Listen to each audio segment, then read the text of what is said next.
starts in 10, 9, 8, 7, 6, 5, 4, 3, 2, 1, go. You like watching people get fucked for free?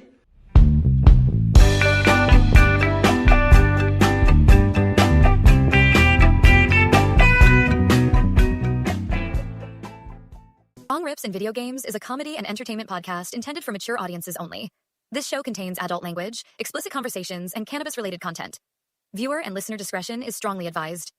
All discussions involving cannabis, its effects, uses, risks, and general information are shared from the perspective of enthusiasts, not scientists or medical professionals. We are not providing medical, legal, or scientific advice. We base our conversations on publicly available studies, personal experience, and our own opinions. Everyone reacts differently, and we strongly encourage listeners to research responsibly and consult qualified professionals when making decisions related to cannabis.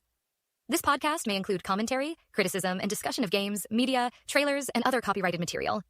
Such content is used under the principles of fair use for purposes of review, commentary, and education. By watching or listening, you acknowledge that the host's opinions are their own. Content is intended for entertainment, and nothing stated in the show should be taken as professional guidance of any kind. Turn it.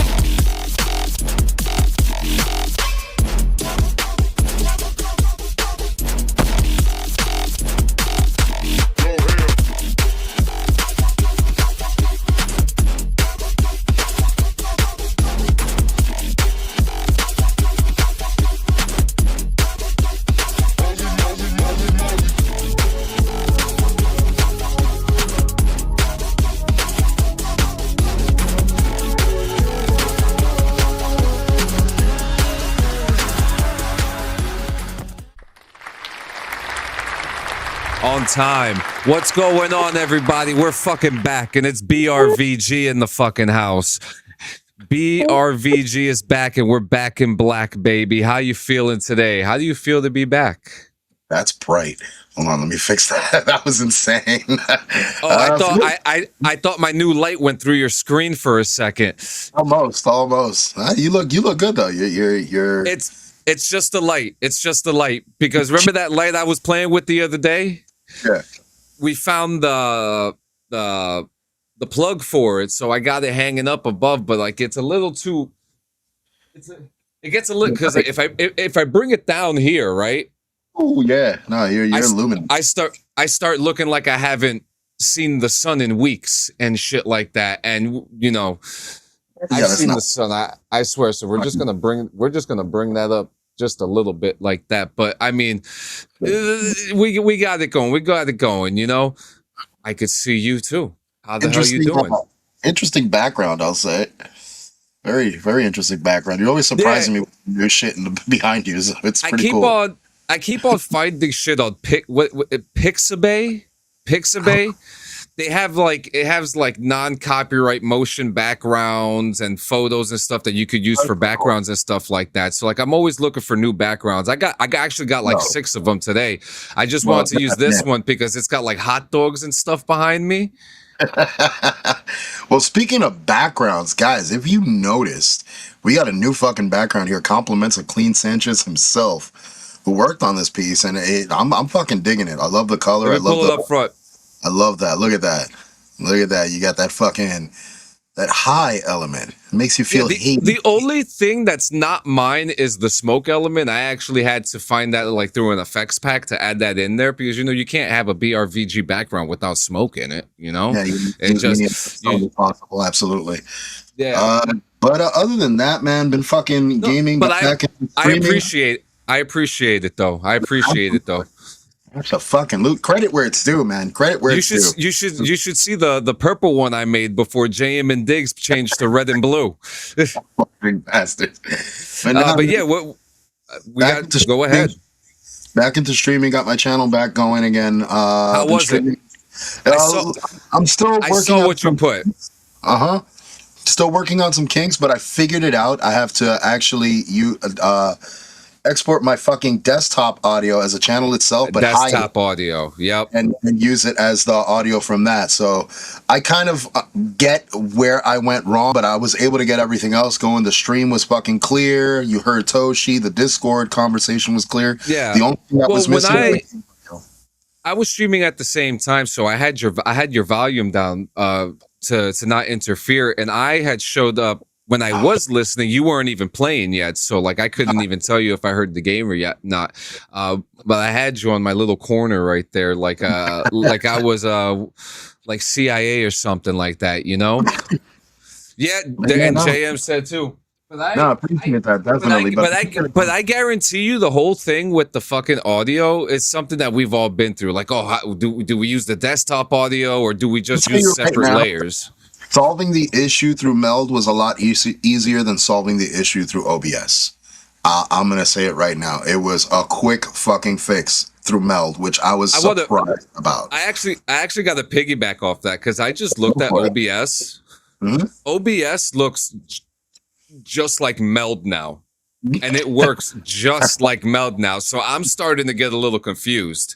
Oh boy. No, but I like it. It was really easy to adjust. I finally figured out, so I'm gonna try another test stream, hopefully tomorrow, and get back in there and shit. But I've been having fun with this game. No More Room in Hell 2. It's definitely an experience for one, meeting these random fucking people in this game, because literally it pits you in an 8-person lobby. If you don't have a full group, you're grouped up with randos, and it gets fairly interesting to say the least. But it is extremely fucking fun. I got my daughter's boyfriend into it as well, so he's gaming with us too. Good. So really cool fucking experience, man. And I'm definitely digging the shit out of it, and I'm looking at delving even more into it, because this is the highest I've had one of my survivors, and I'm afraid that I'm gonna lose him soon. I could feel it. I could feel I'm gonna lose him soon, man, because it got really hairy yesterday. That's where the story comes. Streamlabs OBS. No, Jam. I don't even know what Streamlabs looks like anymore. OBS barely has shit. I don't know. I just looked at it from someone else's screen the other day, and it looked completely different. But yeah, Gio, this whole section I have scripted for No Room in Hell 2 review. So whatever else you got in there, just throw it in there. Oh yeah, absolutely, man. Definitely. Can you play with 8 of your friends in the same lobby, or does it have to be like 4 of your friends and then 4 randoms? Nope, you could play with a full fucking group of 8 of your friends. You could play with a group of 6 of your friends and random. Whoever you group up initially in your 8, because you have 8 slots to fill. If whatever the fractions are, right? Now, here's the other kicker. You have the option of removing autofill. So it'll just be you and whoever you have in your group. So or it'll be by yourself. Or by yourself as well. They do have a solo mode, which is pretty fucking cool. So it really campaign. Is there a campaign within the story? No, not really. Not really. Yeah, it's literally just deploy, fucking scrounge for loot, scrounge for fucking supplies, get as much fucking equipment as you can to survive, finish your objectives, and get the fuck out. Extract. Like, that's it.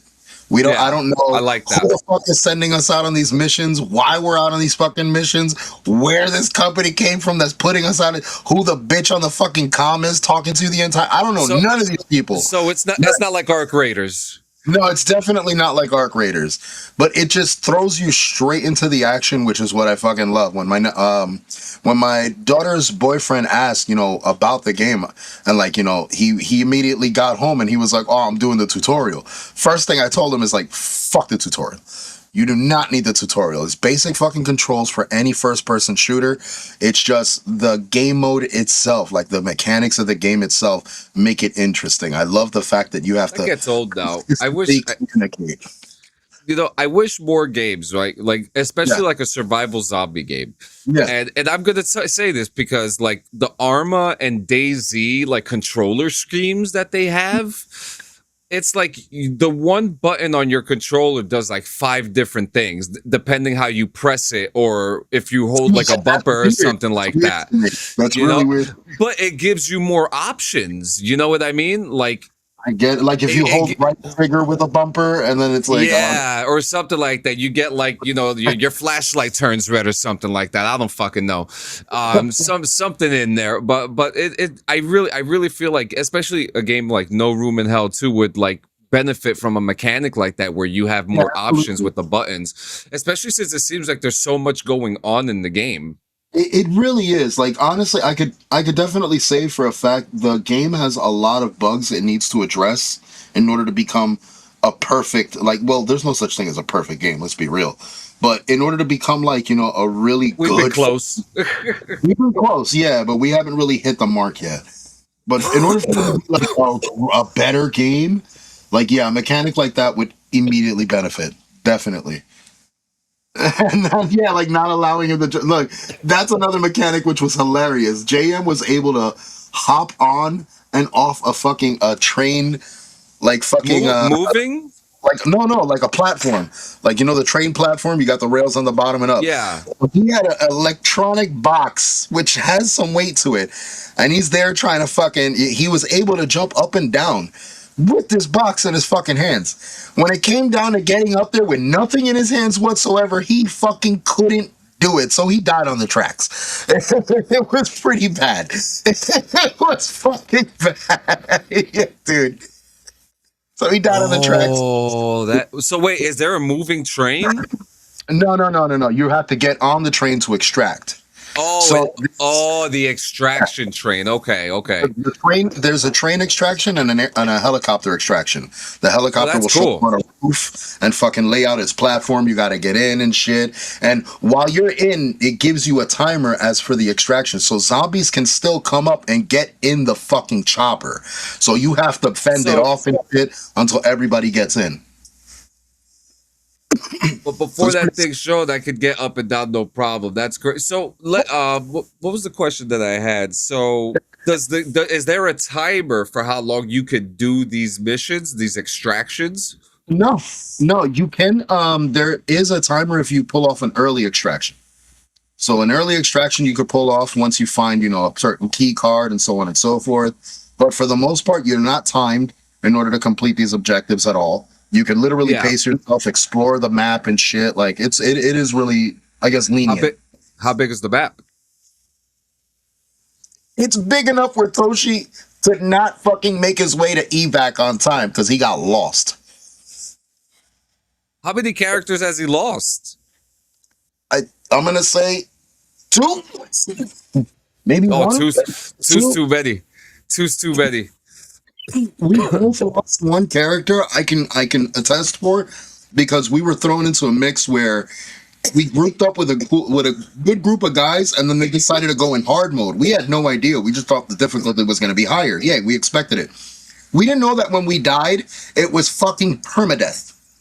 So the characters that we had been building from first starting to play, that were like your gear and is there leveling up with the characters? Yes. So you lose that too. That's fucked up. But interesting. The mechanics make it thrilling. Because even Carlos said on the fucking, well, you couldn't hear him on the stream, but Carlos said, he's like, yo, this game is pretty fucking scary. Like, it does catch you by surprise. Multi-floor buildings that moving around around hard. That's pretty interesting. All right, so next review that we have, so it's like good. You had a review, I had a review, and then we have a review together after this. So yesterday, you know, my PC never has any strength when I'm trying to stream and play something on it, and I was trying to play some Ready or Not yesterday. Well, only because there was I was telling you this week how Arma messed up all the mods for the server that I'm in. Well, they're still bad. I can't. There's nothing. We can't do shit.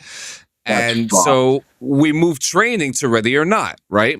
Okay. Said, okay. I was streaming at the time. Fucking, I couldn't play for shit. Everything was lagging. I was like, I can't do this. I gotta go. So right after that, I saw you were streaming. I was like, well, I know I'm not gonna play this. What is JM gonna do?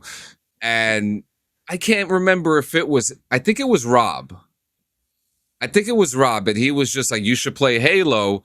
And, the only way I have it was through the cloud. I'm not going to download it, but, I was curious enough about it that I said yes. And I got to try out some Halo Combat Evolved last night. And I got there's going to be like a double review because I played it on the Xbox Cloud service too. Okay. And so, and so did Diggs, actually. So Diggs did too. And I think the only negative experience he had was towards the end when he had lost connection. Okay. But other than that, everything was fucking smooth. Campaign is combat is the OG. Yes, combat is the OG. But first off, the way that they updated the game, it looks phenomenal. It literally looks phenomenal. It looks like JM had made a comment about how this is everything that he wished was in the show, and I think that we all share that same sentiment, especially when watching some of the previews from Campaign Evolved, right? So anything done would have been better than the fucking show. Dog, that movie by M. Night Shyamalan, The Village, which I hate a lot. Yeah. I thought that was better than this. It was such a disappointment, especially like that show was ass, dude. Given how much lore behind the franchise, it was games, books, ridiculous. They fucking missed the ball with it. Like it was so disappointing, extremely disappointing. But they brought it back together with this, and this was on, and this is on the Unreal Engine, and it looks amazing. It looks amazing. Now, as I was playing on the cloud, I had phenomenal, performance. The quality was amazing. Only when the combat got absolutely heavy was when some of the lasers and stuff started to look a little pixelated. But it kind of looked cool at the same time. I'm not going to lie to you. Like, it was nice to look at because it was just a bunch of fire lasers that were pixelated. I was like, oh, okay, well, the cloud can't handle it, but it's nice to look at. And, but at that same time, I had no latency. There was no lag. There was no skipping. It was just the quality of that specific area just went down. And I was still able to play with no issue, As long as my performance is still good, I'll give up quality for performance. I'm that asshole. Like I'm not. I don't worry about like the fucking like God Rain or Bloom or none of that shit. Especially if we know the quality is going to come back. Word. Oh yeah. What he said, they took the OG story from Combat Evolved and put so much more effort in the cinematic display of the cutscenes in Campaign Evolved, and also slightly changed some of the levels so it don't feel so rinse and repeat. That's a plus. That's a plus. It is. Yeah, it just it felt fresh, it felt smooth. I really liked the way that the game played. I really liked how, like, when I was shooting, it just felt. Is it crossplay? Yes. Well, I'm playing it. It's on PlayStation. It just came on PlayStation, and it's also on the Xbox Game Pass and on Steam. So yes, because JM was playing it on PlayStation, and I was playing it on the Xbox Cloud, which is technically an Xbox console. Technically, yeah. Yeah. That's interesting. Okay. Things were on PC, and me and Rain were on PS5. All right, copy. Yeah, but I will say the only thing that because we know what the game is. There's the predictability factor. That's the worst thing I could say about the game, but that's not even a bad thing about it, right? So it was good. It's very fun. So if anyone, it's overtly familiar for fans of the franchise. So the predictability and our old asses too. Exactly. Because it's the only ones who are actually super hyped about this game is old motherfuckers like us. You got some new generation gamers that are just like, yeah, let's do it. But then it's not the same. And now our together review, the Ghost Recon updates. Okay. Yeah, remake off of a classic. I was in 8th grade playing hours and hours of the OG. Yeah, absolutely. Oh yeah. But yeah, the Ghost Recon updates, man. I know Toshi seems to be mad that we're not playing with him, But you know, it just so happens that we need our alone time too playing Ghost Recon, you know, because there are just some things that we can't do together because we complicate each other's missions sometimes. Extremely different play styles. I'm very gung ho, and I've been admitted to it. You guys have called me out on it too many fucking times. I am the Leroy Jenkins of the group. I like throwing myself into the fucking fire like an asshole, and it usually. But we need that sometimes, don't we? It usually conflicts a lot of covert missions. I'm not very covert. Well, I think it depends on the day, right? Oh, she's an explorer. He wanders. Yo, he gets mad at us. He's always like, yo, where are you guys? I'm like, you're the one that ran away in every game. We have footage of it. We have footage of it. You are playing fucking No More Room in Hell 2. Me and fucking Carlos are fucking yards ahead with the rest of the group. He's still back there fucking searching through shit. I'm trying to get points. Like, bro, we gotta evac, homie. Like, we gotta go. You'll get points when you extract, my guy. No, he's crazy with that. No, that's the one trait he has that it follows him in every single game that he plays. Like, straight up. Dude. Yeah, you know, but when you gotta go, you gotta go. You know, when you gotta go. So, like, I mean, you've gotten to play Ghost Recon on some of your time. I have too. What are your thoughts on this new update that they did, man? And then we'll get into the Predator. It's fucking beautiful. I'm gonna say the least. What we imagined Ghost Recon to look like when we first initially played it years ago, because weeks ago it looked like shit. Yeah, but we had to literally use our imagination to really like immerse ourselves into this fucking heavily wooded jungle and shit. So, but now the way, I mean, they're using is it Unreal Engine 5? No, it's let me look it up. Well, whatever engine they're fucking using is incredible because they made that shit look beautiful. Like even the lighting, beautiful. The field, like the depth of the field. It's Anvil Next. It's the Ubisoft engine, Anvil Next 2.0. But that field of view is fucking gorgeous. Like, bro, the field of view is insane. Insane what they've done, bro. Like I'm in love with the overall scenic look that they've been able to pull off. Like they really made frames. Everything looks fucking rich. They gave us a bunch of free shit too. Yeah, I know. That was awesome. That was really fucking good. Shit that I own on Xbox that I thought I was never gonna own again. I'm just like, yes, free Welcome stuff. Back. Give it to me. It's like when I get a fucking new car on the GTA Plus. I'm like, oh, I've always wanted this one. You know. I love that shit. Yo, me too. I love free shit, man. And from what I hear, they're gonna do it again for Breakpoint next month. That they're gonna give us a bunch of free shit. And the rumor is, now take this with a grain of salt. It's just a rumor. I don't fucking know. Don't ask me. Apparently, they're bringing back the Terminators because there's been so much success with the Predator missions and people playing it so much, like. Which we can't even. We are getting our shit pushed in by Predator. If we had one more guy with us, more guy. Predator is living up to his fucking name. There's no escaping him. There's no fucking escaping him. We found some tricks though. What are some of the tricks that we found, Gio? Well, use those fucking proximity mines. Use them all. Read up on them every fucking chance. As soon as you end up like. Running out of proximity. You get a mine. Three. Plan those first three off, run back to that box, get three more, plant those, go back, like rinse and repeat, and then just start fucking dodging. Because once he starts running through those mines and starts getting popped off every couple of minutes, he gets pissed. He gets so pissed, he starts letting off that fucking beam a lot. Like it's a cannon. And the cannon has an area of effect damage just as it's coming across. It doesn't have to hit you. It just has to fucking pass you. And you're done. You're fucking done. Like, it's insane what they did with this guy. Insane. Oh, man. It's kind of like...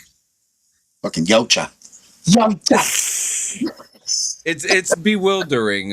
It's bewildering, but yeah, very happy with the new Ghost Recon updates. And there's a new game in development, so if you haven't signed up for it, sign up for the Ghost Recon Insider Club. If you haven't, Gio, I'll send you the link so you can sign up for it. It's like exclusive news, and then an update to be able to play the playtest when it's available. I'm with it. You know, and speaking of playtest, I have to say, man, I had a bucket list moment that happened this week. So as you know, I can't talk much about it because of an NDA, but I've been playtesting a game called Rooted. Well, my name is officially in the credits. Look at that. Look at that. Bucket list moment, my guy. Bucket list moment. Somebody actually knew Jonathan Firewolf. That's pretty badass. Yeah, I don't know. I guess some of them didn't want to use their real names, but funny enough, I saw an old friend of ours' name in there too. Bear. I saw his name in the credits. Oh wow! And, yeah, and it just I had a little I think that might be the icebreaker right there. That's what me and my wife were saying. Yeah. But let's get into some news. And the first biggest topic that I want to talk about, and we've been holding off to this topic for a very long time, the GTA 6 Netflix reveal. Yeah. It is one of the most, it's like, in one, like, devil's advocate perspective, okay, kind of smart. In a business sense, business-wise makes all the sense in the fucking world, given their relationship. But dude, they paywall the gameplay reveal. Who the fuck is gonna subscribe to Netflix for just one longer reveal of a game? That's the problem. That's the thing. It happened. That's insane.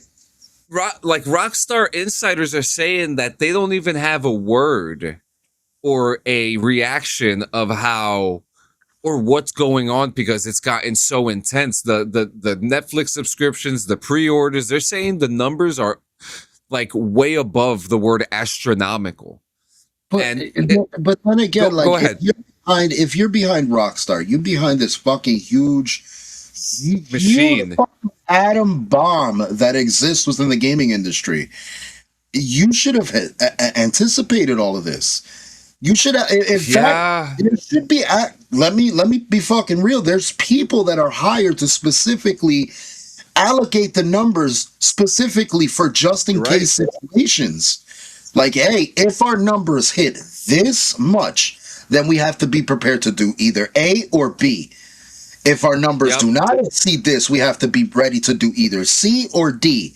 Like, what the like? This is where it's like I have a feeling they're playing stupid. They know what the fuck was gonna happen, and they're like, "Hey, and they're setting new standards for the future." Oh yeah. How many more? We're gonna have fucking Hulu exclusive gameplay trailers revealed, or Disney Plus. Like is the Wolverine? Is the only way you're gonna be able to play Wolverine is if you have a Disney Plus subscription? Is this what we're getting to? You know what I mean? I wouldn't put it past like something like that honestly happening, where it's like, all right, if you have a Disney Plus subscription, like. Connect it with your fucking PlayStation account or your Steam account or whatever the fuck, and you get an exclusive pack or a skin or whatever the fucking case may be, just based on the streaming service that you also have. But it also means you're going to be connecting a bunch of fucking applications and services together, which it's kind of sussy when you think about it. It's a little sussy. What's the word that the kids use? Sussy baka? Sussy baka? Is that a thing now? Yeah, I don't know about enough kids. You got youngsters. I don't. Yeah, mine still live with me. Exactly. Sussy Baka's a new one to me. Yeah, but all in all, we are getting apparently an extended look could mean fucking anything. JM has said, like, it could be like the developers talking about the game. It could be a gameplay trailer. It could be a new trailer. I feel like it's going to be a behind the scenes look at the development, at early development, and maybe a peek at gameplay. I feel like that's exactly what it's going to be. Yeah, I think the more and more I hear you guys talk about like having like a developer like behind the scenes thing, the more I think about like how possible it could be, because I've been reading things that there's like 3 different episodes of content that's coming out with this. And I don't know what that means or what it could be, but we're gonna find out in 12 days. You know, we're gonna find out in 12 days, and it'll be at 3 p.m. I'm gonna put this shit up. I don't give a fuck. You know what I mean? We're gonna go up live and we're gonna watch it. You know, because I don't think that's fair. You know? It's not fair. Absolutely fucking not. Because, dude, again, nobody. It's everybody ridiculous. Why can't you put it on YouTube? I understand the business perspective of it, but why not? I know it's probably going to be on YouTube an hour after, but if that. Seeing how fast people fucking throw up leaks and shit off like feature blockbuster films. I mean, you just heard what the hell happened with the whole Spider-Verse shit, the Beyond the Spider-Verse or whatever the fuck it was. Like, the producers came out and fucking, he was pissed. He's pissed. I heard in 145-minute show. Yeah. What for what's it called? For the Netflix GTA reveal. For the GTA shit. 45-minute? Damn. That's lengthy. I mean, it could be. It could honestly be anything. It could honestly be anything, dude. It really could. It really fucking could. Maybe they'll do like a history of GTA. Like, that's their whole thing. They'll give you a rundown of every GTA game. It's like, and now we're here. It's what he said. And then they're gonna tell us. And probably at the end of it, they're going to tell us that the game is delayed, like everyone wants it to be. So rejoice, rejoice! You asked for it. Here it is, spring 2028. With X-Men feature. Which I'm just saying, Monday for Morning Rips is going to be an awesome episode. Make sure you guys come through for that, because that shit's going to be crazy. Plus, there's no guarantee we will get gameplay. That was never officially said. Yeah, well, nothing was ever officially said. The only thing we know is that August 27th at 3 p.m. Eastern, we're getting an extended look at GTA 6. Whatever the hell that means, in whatever language or algorithm, Netflix is going to be broken that day, is what that means. So pretty much. I'll wait the hour. Yep. So here we go. So next, so Twitch users have started objecting to the site's use of their content being used to train generative AI models by default. The company posted a message via its support account on X on Wednesday, telling users that it had added a setting that lets you opt out of having your channel content used to train generative AI content models across Amazon.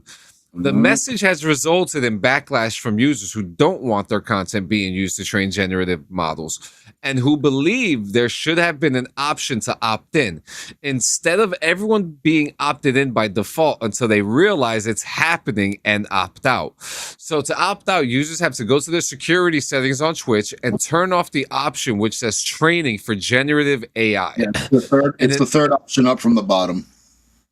Yep, in an FAQ on Twitch's support page, it explains generative AI content models are AI tools that can help create or synthesize, there's the word, synthesize, content outputs like text or images when given instructions or prompts, because they are also trained on content. When you allow training, that means your content may be used for future generative AI model improvements.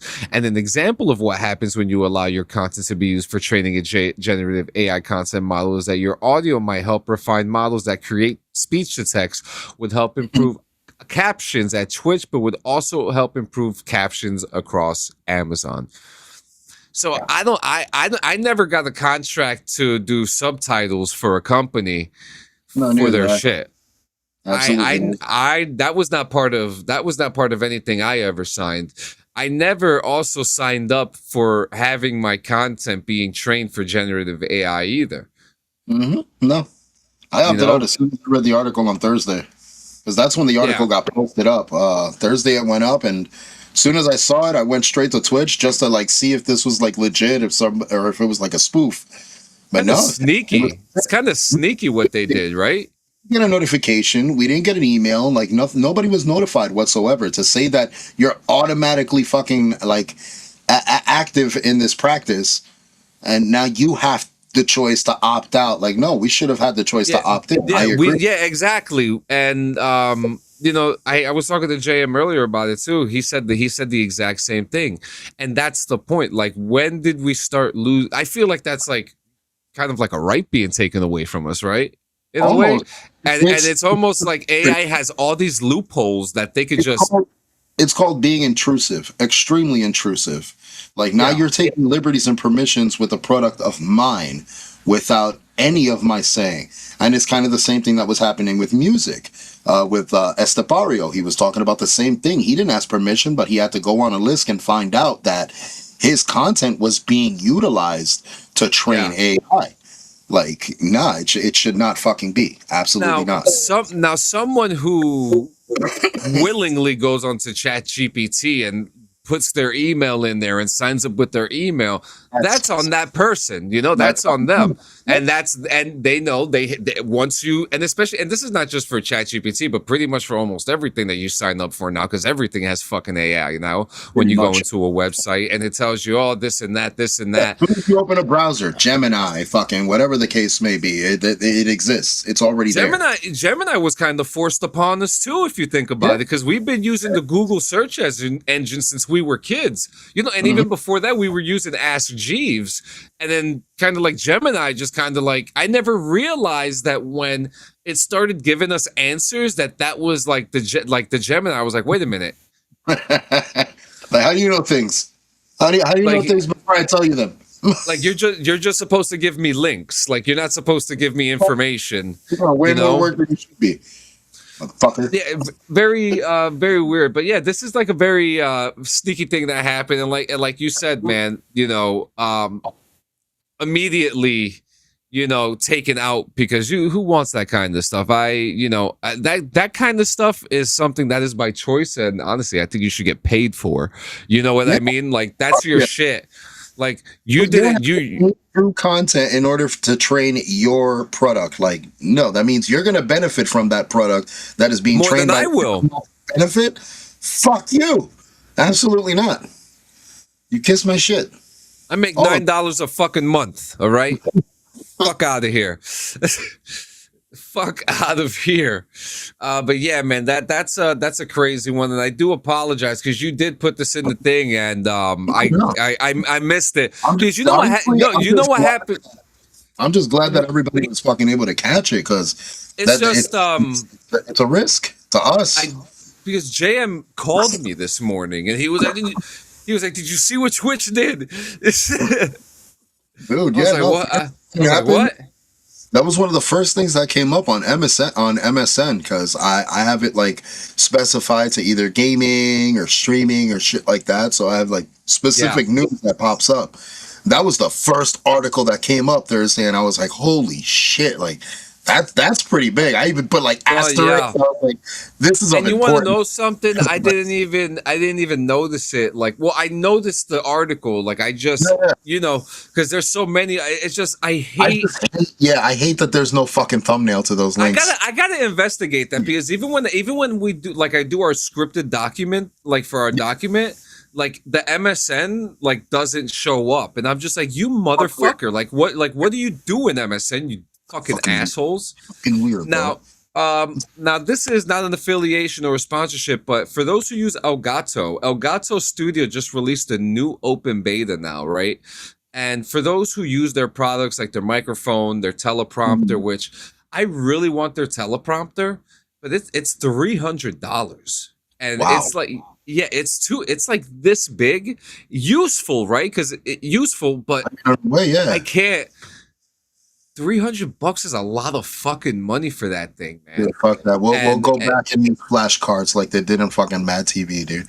Like, just drop. Yeah, dude. But the Elgato Studio has this new thing where it has this feature where it has a teleprompter, but the teleprompter rolls with your voice, so it goes by your speed. So, like, you know how a teleprompter goes up and down? Well, now you can connect your mic into this Elgato Studio so that you're able to time your scripts a little bit better. So if you stop, the scroll stops. Oh. So it uses your voice. So I think it's a very useful tool. And anyone who is like into content creation and wants to do stuff like that, I would suggest checking out the Elgato 2.0 Studio. Like broadcast tool or filming tool, to be honest. Having a teleprompter is always a good tool. Love that shit. It's not like us. We free ball on here. All free ball. Yeah. All right. So next one is this is interesting, and we're gonna talk more about this on Monday because there was a Simpsons reveal for the next movie at D23 yesterday. And Gio, do me a favor, and when you guys have a chance, look for it. It's fucking hilarious, and you would appreciate the unfinished art too. So there's a beauty in it. It is one of the funniest fucking things I've ever seen with The Simpsons. But we're back, baby. We're gonna talk about that Monday. But Matt Groening said Simpsons Hit and Run is coming back in some form. Wow. Yes, he said yes, at least as far as the mind behind Springfield and the Simpson family is concerned. Vivendi Games and Radical Entertainment's classic 2000s video game spinoff will finally soon let players get behind the wheel again. He shared his comments during the Simpsons panel at Disney fan event D2326, but it sounds like maybe he should have pumped the brakes when it came to any announcements for the Simpsons Hit and Run. He said, in quote, "I think the original game is coming back in some form." And just as Groening let it slip that the Grand Theft Auto inspired game was coming back, current series showrunner Matt Stillman stepped in saying, "Or not." Yeah, right. He tried to cover that up real quick. So was this a premature announcement, or does Groening have it all wrong? It's difficult to say for now, but when the creator of the franchise of the game is based on the Simpsons Hit and Run is making some sort of return, it's hard not to raise an eyebrow, right? Like, one of the best games I've ever played in my life, is it not? Absolutely. Extremely fucking fun game. Even if you're not a fan of The Simpsons, it was extremely fucking fun. That's a 4K remake we need yesterday, okay? Agreed. We'll skip that story. That one's not really that important. Okay, this is an interesting one, okay? And this is going to be a nice little transitional story, too. So Starfield may have hidden the title of the new Elder Scrolls game in Starfield. How? So in the game, there is so you know in Starfield when you're making your character in the bottom, there's like an ID number. Mm-hmm. Well, look at this.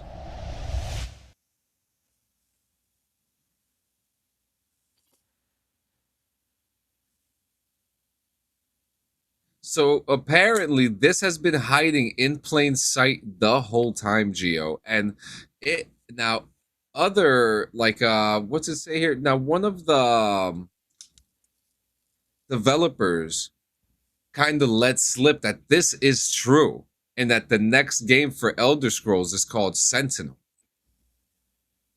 And that it's been hiding here the whole time. So what are your thoughts on this? I mean, it's interesting. It's very interesting to say the least. So this is the I guess the number that comes up for every player's created character. Yep. Yep.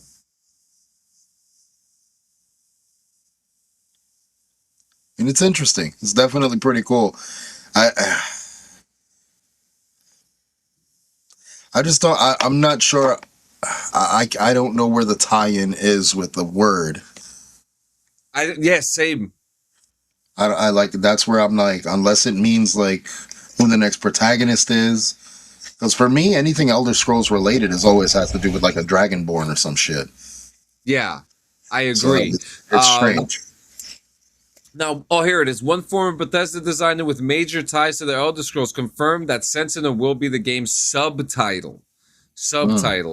And in response to a post on Reddit suggesting that Sentinel is the official title for the Elder Scrolls 6, Michael Kirkbride responded very simple, yep. Despite no longer working at Bethesda, Kirkbride is one of the pivotal developers behind the Elder Scrolls as a franchise whole, and undoubtedly already knows what the next entry will be called.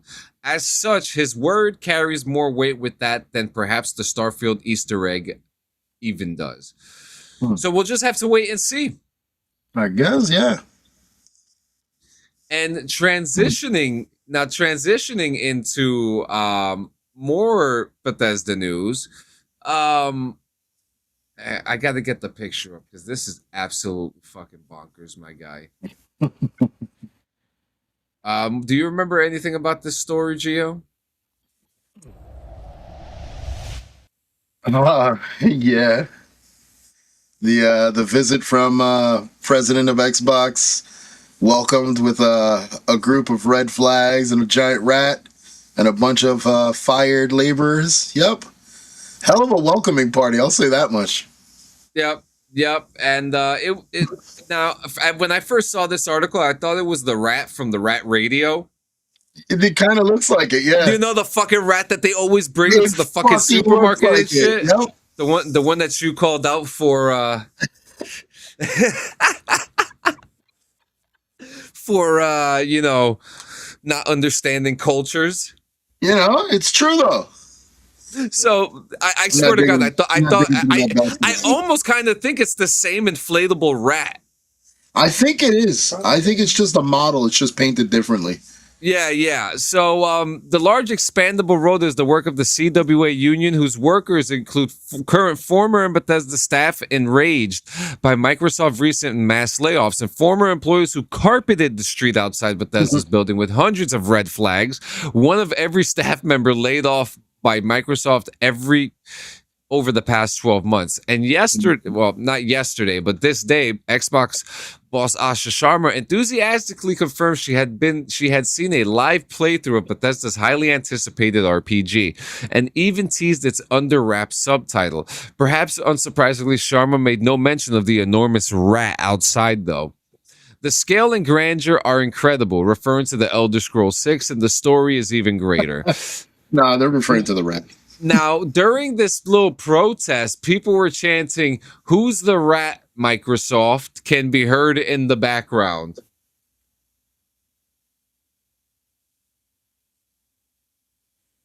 So yeah, this was a very interesting event. Would have been nice to be there too, right?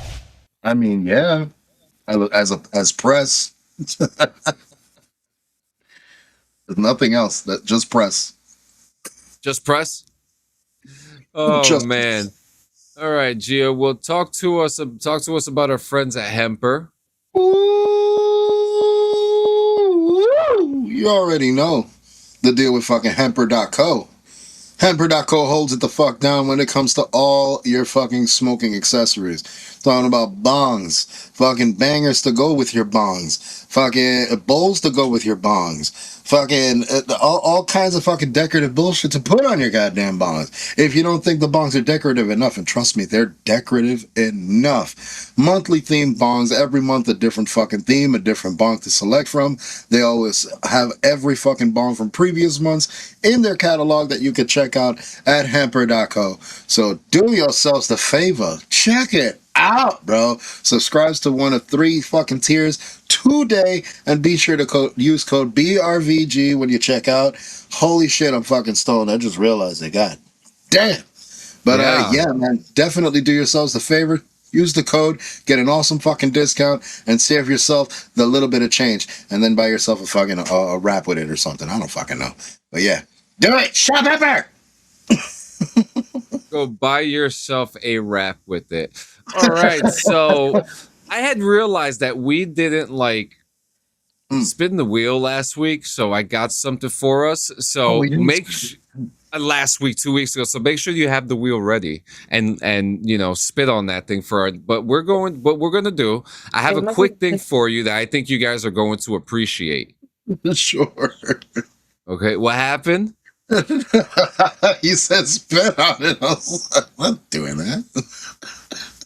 Yeah, you got to throw a little bit of that thing on it, man.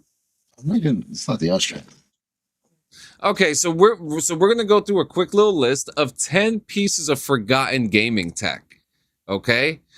Yes, you're gonna like this. So we're gonna start off with this one real quick, and we're gonna start off with the PlayStation PocketStation. Do you remember this? Because I don't. It looks like a fucking Tamagotchi. It does. It was released in 1999 on the PocketStation. Didn't Dreamcast have something similar to this? Yeah, their memory card. Wasn't their memory card like that? Something like that. I don't know. I know the remote had that fucking space in it with the screen space, and you put something in there that had the screen attached to it. It looked like this fucking thing. Released in 1999, the PocketStation was a weird half PS1 memory card reader and half handheld console with 5 buttons, 4 of which were the D-pad, and its function was simple. Insert a PS1 memory card with data from a select number of games, and it would load up little mini games based on the PS1 game. Have you ever wanted to play the boulder lever from Crash Bandicoot on a tiny 32 by 32 monochrome LCD screen? Why do you not have better things to do? This was in response to the popularity of those Geopets. That's what I'm saying. Yeah, the fucking Tamagotchis. Jesus Christ. Right. That's crazy. Now the next one is the Sony Bravia KDL 22PX 300. That's a hell of a fucking name. Just call it the PSTV, bro. That's just, they could have dumbed this all down. PSTV. So this was a TV Sony released in 2010 for $200, and it wasn't a bad piece of kit either. It had a 22-inch 720p display, and it featured 4 HDMI ports, 3 US. Yeah, right. I wish. Oh fuck yeah. Oh fuck yeah. I fucking wish. Now.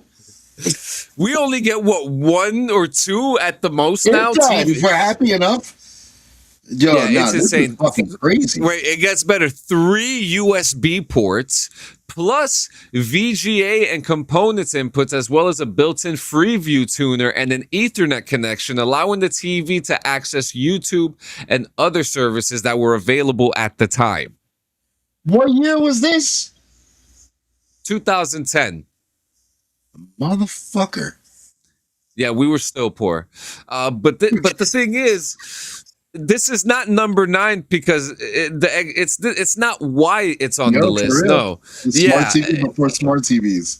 The reason why the X300 is on the list is because it had a freaking PlayStation 2 built inside of it. Yeah, that was the thing, which is incredible. Yeah, if a bit odd seeing as then much more powerful PlayStation 3 had been out for a full 4 years at that point. Now, I don't know what Sony were doing when they came up with this, but I would be 100% down for them to do it again. Yes, I agree. This is legendary status right here. That's fucking awesome. Yep, here we go. What the fuck? That looks like a capture card with a fucking mixer attached. God, you hit the button so well, but this is the Nintendo Color. This is the Nintendo Color TV game. Okay, so the appropriately named Color TV game 6, the 6 making it very clear that it was the first console. The 6 actually refers to the amount of variations of light tennis, aka just a Pong knockoff, that was loaded into this console. The TV game 6 was released in 1977 exclusively in Japan and sold over 1 million copies. And its sequel, aptly titled The Color TV Game 15, was released just a week later to further the confusing titles. That's fucking sick. That'd be a nice little thing to have on the shelf, right? That's just like for novelty use. Like that looks fucking cool. That's crazy. I've never seen that before in my life. So this I've never seen this in my life. No. What the fuck is this? Wait. Isn't that fucking... Is that Robbie? Yeah, It's fucking Robbie. it is. You know about Rob. Okay. So what? Robbie Nintendo? Well, what did he do here? So remember, we're talking about 10 forgotten pieces of gaming tech. I forget this motherfucker. Robbie, bro. So his name was the Robotic Operating Buddy, and it just isn't a Smash Brothers character that nobody plays. He was an actual toy you could control with your NES controller at the time. Now, what actually happened was that he would watch your TV and follow the on-screen instructions to move his arm or pick something up. And I'm not sure what would have happened if you put cartoons in front of him. Maybe he would have gained sentience or exploded, or maybe nothing would have happened. But unfortunately, ROB was built to fail. He was released in 1985 in Japan, in the US, and in 1986 in Europe. And he was mostly just a gimmick to try and boost the sales of the NES in America by making it look like a toy. But once Nintendo had gained the foothold in the Western market, he was promptly and unceremoniously discarded like a used tissue. Wow. That's fucked. Yep. It's a sad story. Cool, because this is like where the inspiration for Herbie came from. Yeah. Fantastic Four. Now, here comes something that I actually found out about recently. Now, this is have you ever seen this? That's a sewing machine. Yeah, the Nintendo Jaguar. Wait. It's attached to a sewing machine? Yep. Okay, Well, what is device purpose? So the sewing machine, it was like a special edition sewing machine that came with the Game Boy. So why do you plug the sewing machine into the Game Boy? Yeah, so the game was let me read this. It was released in the 2000, but the only game that worked with the machine was released in 2001, and that game was called Mario Family, and it contained 32 patterns that players could replicate using the sewing machine. Now, considering the timing of the technology being used, the system was impressive, allowing players to change the color of each individual component of the design, or possibly using primitive editing skills, create your own. But as you can probably tell by the lack of a Switch compatibility sewing machine, this accessory didn't kick off at all. These are extremely rare and very sought out for. And funny enough, you might be able to find this at a flea market somewhere for like $50 because it's so old. The person probably had. Yeah. But what are your thoughts on this? This is cool. I'm a little lost on the fucking fin up top. Like, it makes me feel like I should throw this in a fucking swimming pool. That's the cover. That's the cover open. Oh, it looks like a fin. Like, this is going straight into a swimming pool. I'm testing the aerodynamics on this thing immediately. Yeah, now I've never seen a blue one. I've seen the red one, but pretty cool. That's but pretty Nintendo's always done weird shit. They had the camera, and then you could print with the camera too, and all that stuff. You know, Yeah, they had the Game Boy thing that you could print with. Like, you attach the shit to your printer to the Game Boy, whatever you did. You could print that shit right out. Yep. All right, next one. Gio, don't throw up with this one, okay? This one is called the Sega AI computer.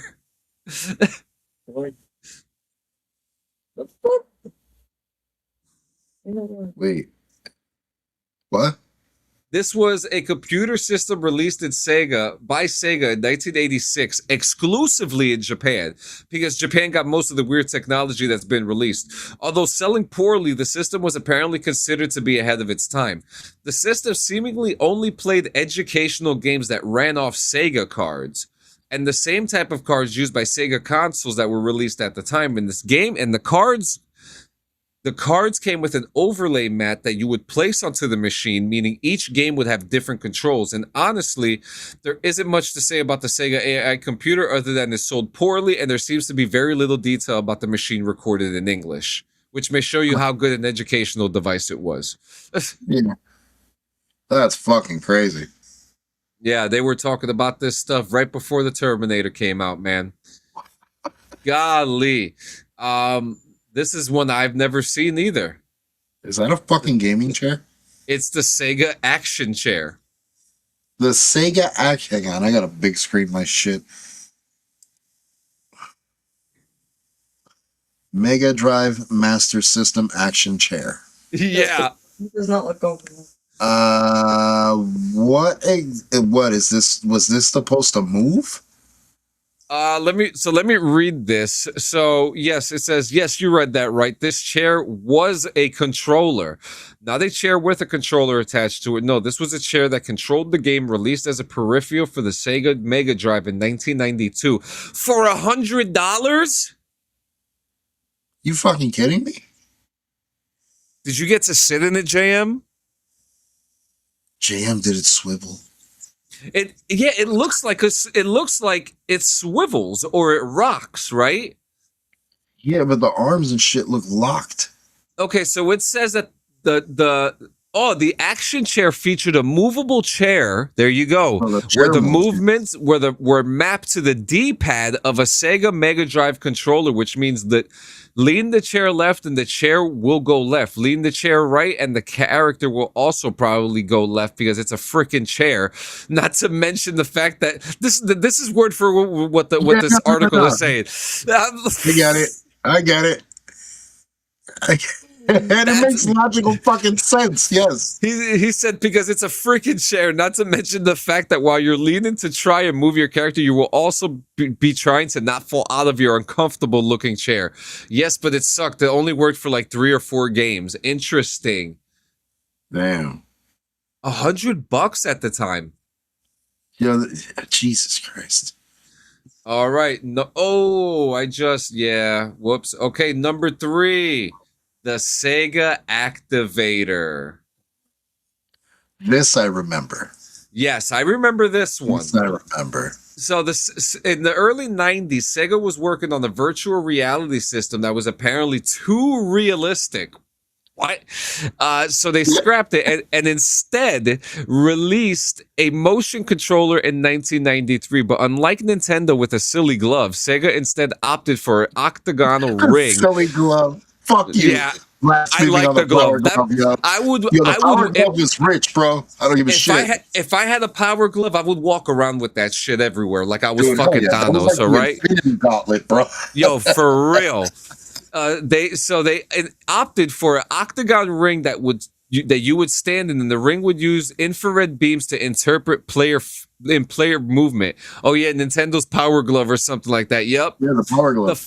Now, the fighting game genre was about to experience something unlike anything before, except, of course, it wouldn't, because fighting games are about reaction times, and pushing a button is definitely faster than flailing about desperately in 17 directions to try to do a Hadouken. What are you doing, baby? I'm trying to do Chun-Li's kick. Hi, I'm trying to do Tai Chi, okay? Let me be. But you just kicked the TV off the counter. No, I don't understand. Like, how would it tell, like, what was a foot and what was a hand?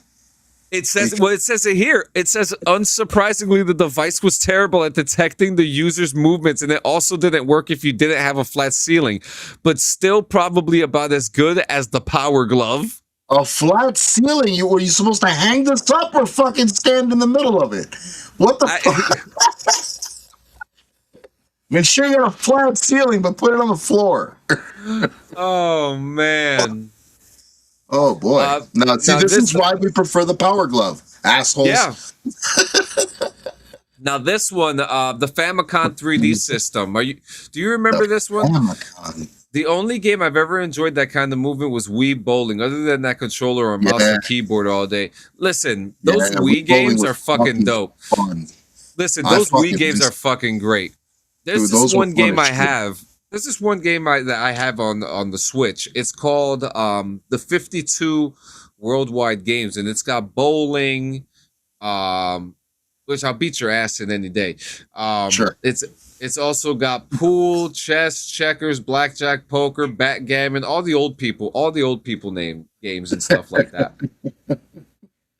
God damn, dude. But this right here, I don't know much about this, but this is the Famicom 3D system, and it's Nintendo's first and second worst foray into 3D gaming. That's Now the insane. 3D Because I remember Nintendo VR, which was almost Yes, like and I remember that the virtual. Are you talking about the Virtual Boy? yeah, that one. The thing that fucking gave people fucking headaches? Because it was a red. It felt like you were looking through Cyclops' eyes. You know the they entire brought it. time. You know they brought it back, right?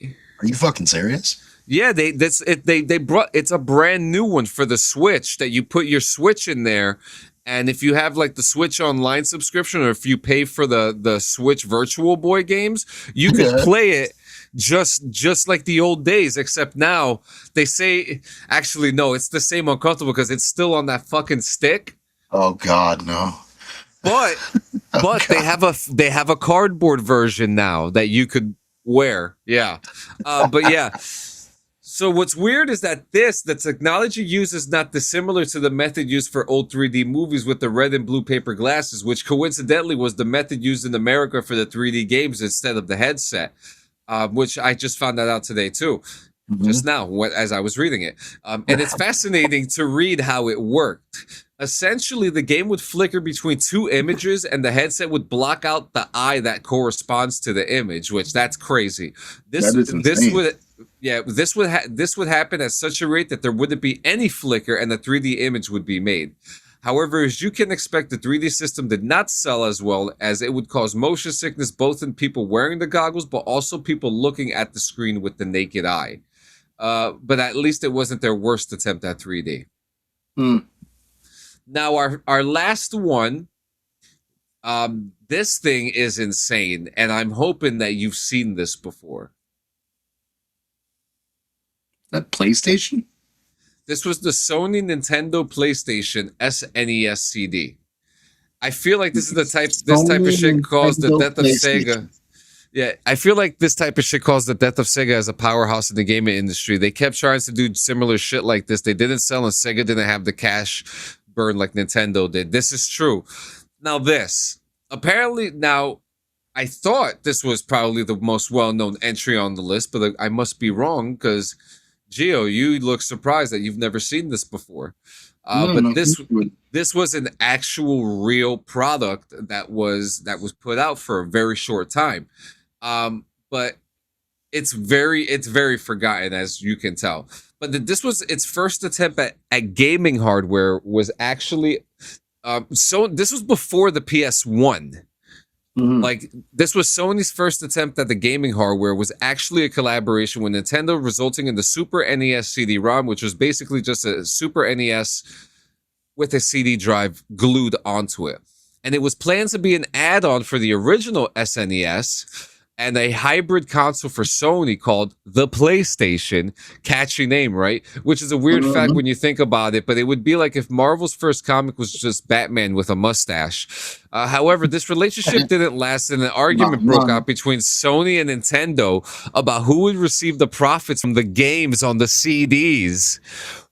Sounds kind of crazy, right? So instead, Nintendo broke off the arrangement and made a deal with then Sony rival Philips to develop a CD adapter for the SNES. And Sony, on the other hand, took the PlayStation name and branding and developed their own console, which managed to sell twice as many units as the Super Nintendo, which in the business world is referred to as a fuck you move. So this right here, Gio, if you've never seen this, I implore you to look this up because this is very cool. Interesting fucking hardware here. But there you have it. You know, yeah, Nintendo just wanted to steal Sony's technology. That's why Sony split and Philips couldn't create anything close to the PlayStation. Well, Philips was great at making stereos, right? Yeah, got some great stereo systems. Man, and speakers. Big booms. The Philips Magnavox. But guys, thank you so much for coming to another episode of Bong Rips and Video Games. We are back and we're back on schedule. We thank you guys so much. You guys are fantastic. Not many major announcements, but make sure you join us on Monday because Monday we're going to be breaking down the good stuff that happened at D23, like the X-Men reveal, the Doomsday trailer, Ahsoka season 2 and The Simpsons. So make sure you join us on Monday when we talk about that and probably other more shenanigans. Which was really interesting. Which one? Vision Quest? Vision Quest. Oh, yo, we back, baby. I actually kind of think that Vision Quest is going to be like one of the last shows that they're doing, but we'll talk about that Monday. Gio, thank you so much. It feels good to be back in the fucking wagon. It's like drinking. It's like being an alcoholic and then being sober and then drinking again. We're back on the wagon like Brad Pitt, baby. So let them know what to do, Gio. Oh my God! Listen, man. We're gonna tell you exactly what to do, and there's only one way to really prove that we're back, and that's to grab our handy dandy wheelio. Yep. So, ladies and gentlemen, brace yourself. It's our favorite fucking time of the show. Not yet. I didn't say spin it. It's our favorite time. Look, see, that's how excited we are. It's been so long. It's been so long. But it's time to spin that wheel. Let's go. You fucking beat me to the fucking button. That's because I'm on fucking point today, baby. Again, you can take that off. Most what? I thought it landed on the. Oh, never mind. Oh. All right, here we go. What makes a horror game scary? Ooh. I think we're going to need digs for this one. I mean, I'm a fan of horror games. I love me a good fucking horror game. But yeah, I think if we could get digs on the show, it'll make it a more interesting conversation because Diggs is kind of like our resident horror buff. So I'd like to get him on if he can. It would be really fucking cool. Diggs, fucking do it. Good, yeah, he said it. Good luck getting him on at 7 p.m. Yep, that is something. Yeah, so that's a good topic. That's a good topic. All right, fantastic. I can't wait. That's going to be a good one. We're going to be jump scares, jump for our jump scareaholics and stuff like that. So, see if I could get some footage of some scary gaming. Try to compile something. I have some of our old stuff too. So. We need some new stuff. And something like the game that I'm currently playing, No More Room in Hell 2, has definitely had some jump moments where I'm cursing myself out. Remember too, if you're not streaming, right? You could always have the OBS running and have it get clips for you. So you can get some clips offline too. You know, just have like a hotkey ready to go so you could press it. Boom. You know? Got you, man. Thank you. That's a damn good idea. Like that. Hell yeah! Just you got to get it going. Got to get it going. But yeah, go ahead, bro. I like that shit, yo. I like pushing buttons, dog. So if I can find a hotkey button, I'm gonna push that motherfucker. Hotkeys are great. Button. Yeah, hotkeys are definitely fun. I use a lot of hotkeys with Photoshop. It's so easy to get work done with hotkeys. Woo, hotkeys! But guys, you already know what time it is. It's that time of the fucking show where I have to bid you adieu, along with my comrade Clean Sanchez here. But be sure to catch us Monday morning, 10 Eastern. We will be right back here, same bat channel, same bat place to talk D23 and a bunch of other fucking goodies to go along the way. But holy shit, man. What a fucking week, man. I mean, we came back from morning rips, but we took a nice break after the annual, and it felt good. It felt good. We got a lot of gears going, a lot of productive ideas in the fucking works, which I'm really excited to get fucking into, man. Like really fucking excited. A lot of filming ideas, a lot of writing that needs to get done, a lot of steps that need to get taken in order to reach the goal that we're working on, man. Sanchez, you're going to be going to fucking school very, very fucking soon. We got a couple weeks. Very fucking soon. I'm really excited for you to take that fucking journey. And then the big day's coming up for me and the fiance very fucking soon. So planning for that is already in the works. So dude, the fall's going to be fire, man. No, it's going to be packed. It's going to be fucking packed. But it's all about that, guys. It's literally all about creating moments, man. Forcing those moments to fucking happen as best as you possibly can. Make those moments happen as best as you can. Even if it's not fucking perfect. Just the bare minimum. Whatever satisfies you in that moment, fucking do it, God damn it. And like I like to say, you know, as long as you're not hurting somebody or, you know, getting, you know, putting your fork in somebody else's fucking road, it's okay. It's okay, man. You're allowed to fucking do what you need to do to be fucking happy. We're allowed to be fucking happy, okay? We're allowed to be happy, and the best way to fucking be happy is to keep yourself in that mode. And there's ways to do that. There's activities you can do. There's fucking gaming. There's fucking swimming.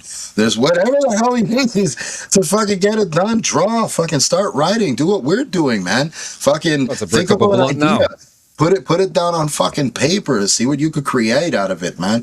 The possibilities are fucking endless. The options are also fucking endless. Can I piggyback? Piggy! What's one thing that every single person has that they use every day? Their brain? They don't use their brains, Gio. Come on. Not all of them, no. Their lungs. Their phone. Their phone. I was getting too specific. Yeah, their phone, okay? Take some pictures. Go out there and take some pictures. That's another idea. Oh, yeah, pictures, film, you know, dude. If content is what fucking, you know, fills your void, do that too. Whatever the hell it is. It's just to deter you from fucking getting stuck in your head. And getting stuck in your head is where, you know, a lot of the bad things get stirred up.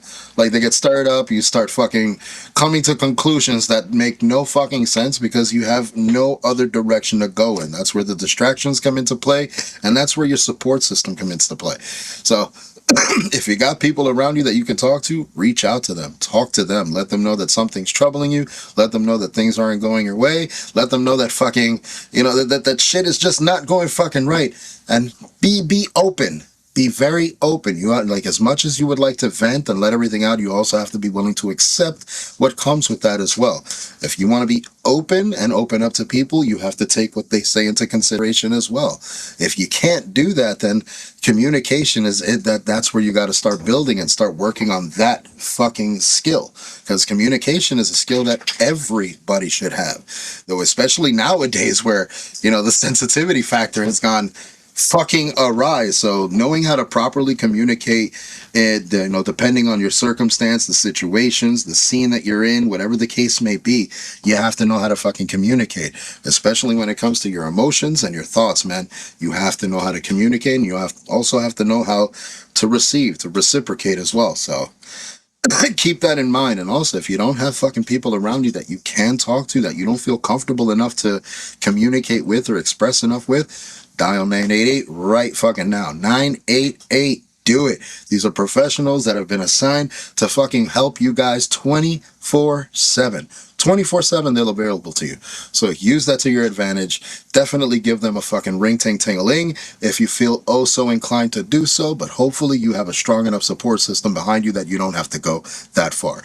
Because we give a fuck about you, and the people around you give a fuck about you, whether you see it or not. So take that in. Smoke it in your fucking pipe. Woo! Let's set off Saturday fucking night with a blast! So guys, please do us the favor, do yourselves the favor, do the world the favor, and do everybody that loves you the favor. Stick the fuck around. Yeah. Peace out, motherfuckers.